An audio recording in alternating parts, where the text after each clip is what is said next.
When it comes to raising our children, it is so stressful to feel like we've made a mistake, to feel like we've waited too long to begin on a journey that is 1,001 miles long. And we feel like we've gone 999 miles and we went in the wrong direction. What is the primary care to do when you realize that you've been going down a path and you look at the results, you look at how your child is doing, and you realize that they have a need that you maybe haven't been filling? Is it too late to become a Montessori mama if your child isn't a toddler, isn't in pre-K, isn't in kindergarten? Isn't Montessori just for babies? Isn't it just for creating that open space where you can let them go free and then you need to get them ready for the real world and put them in a proper school? Well, I am going to talk a little bit about my experience as somebody who started her child so very early at the tender age of 15 months.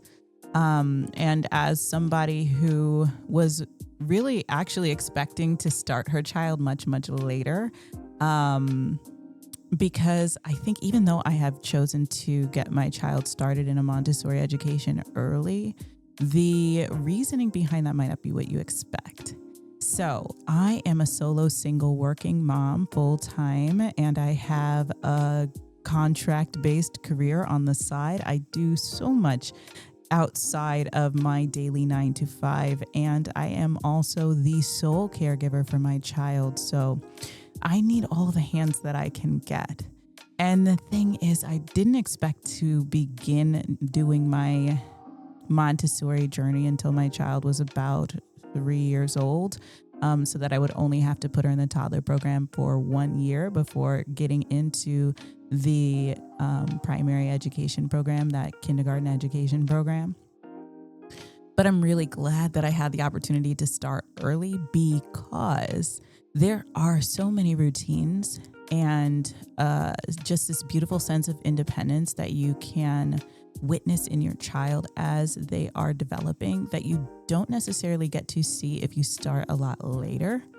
But I do think that they are still things that are available to your child and that you can cultivate. It just takes a little bit more intentionality. So let me talk to you about it. I initially had intended to implement authoritative parenting and create a Montessori space for my child within the entire apartment. So we have some furniture that is specifically designed for my child to have full use without my assistance. My couch doesn't have legs.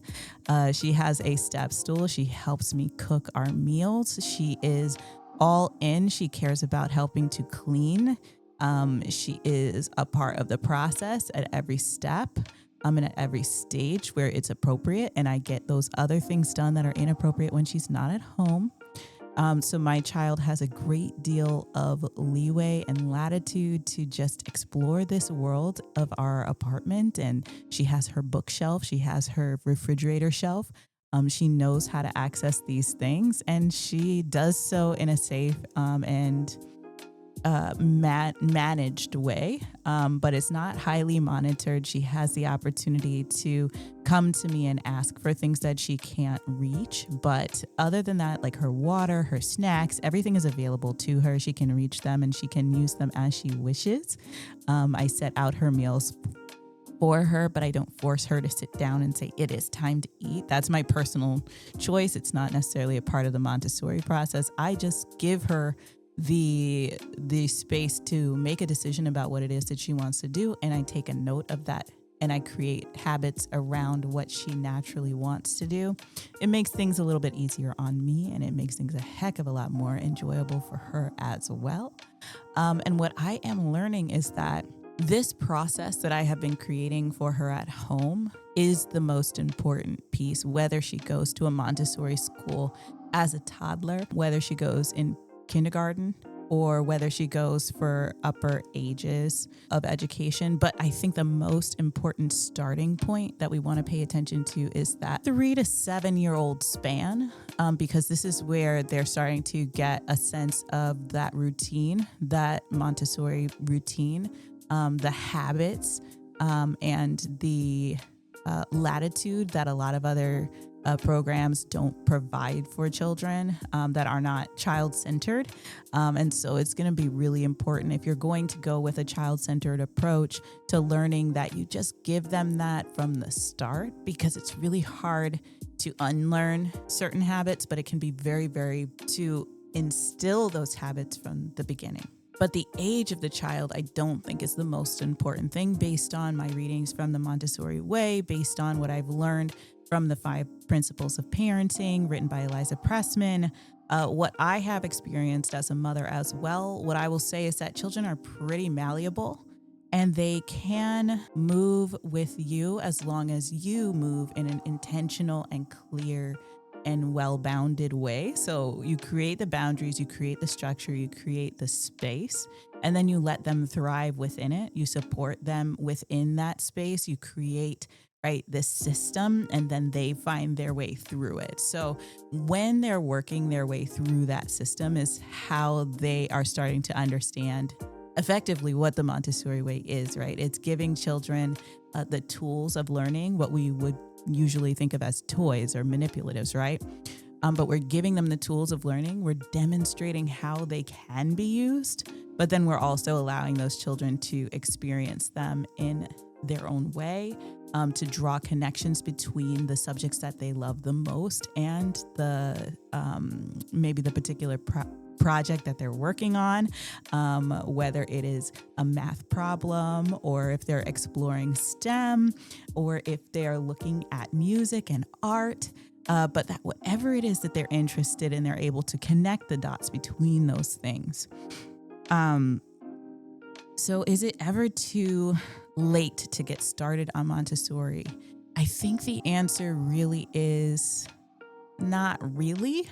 It really just depends on how you set your child up for success as they're entering into that system of learning and how well reinforced that system of learning is at home.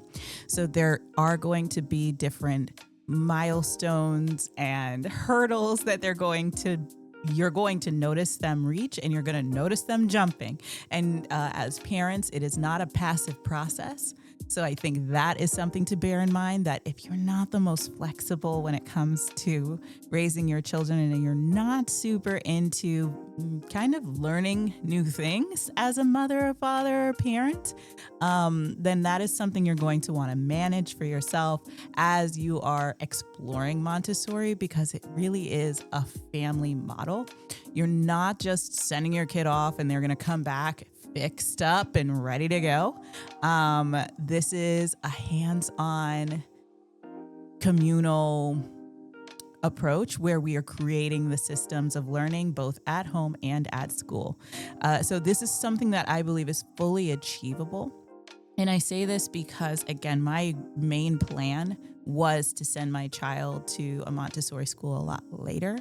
And the reason that I ended up sending her off earlier is simply to get a little bit more support and to make sure that she was going to have all of the things that she needed.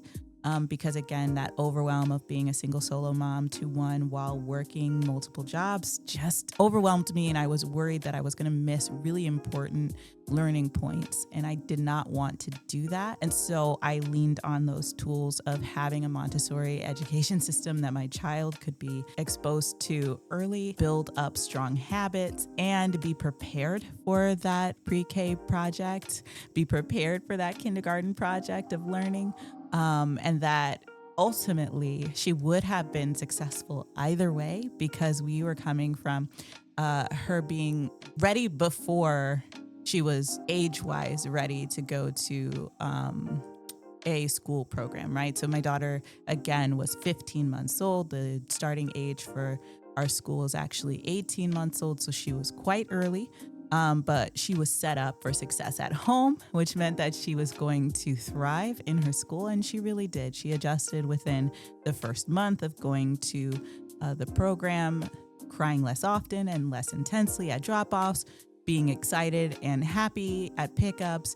You could hear her playing with her friends at a certain point, and it started to relieve the both of us when we rounded the corner into the second month. But it was very hard and very early, and I honestly think it was too early. I don't recommend it if you don't have to do it. especially not all day if you don't have to do it. But for me, it was really like a lifesaver, so I needed it.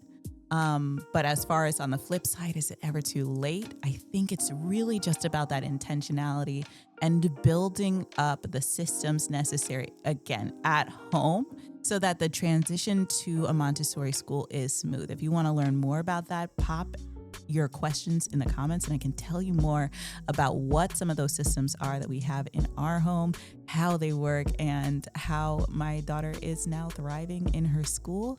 And if you're curious about why you should hold your child in the Montessori school method for as long as you can, well past primary education, let's talk about it, because I am so interested in learning from you all what your experiences are, but also sharing a little bit of my theories and what I think would be really, really helpful for other parents to know as they're making their plans for their child beyond, again, that primary, pre-K, and kindergarten education. So let's connect. Let's keep the lines of communication open. Thank you so much for hanging out with me today, and I look forward to seeing you real soon in the next video. But for now, take care.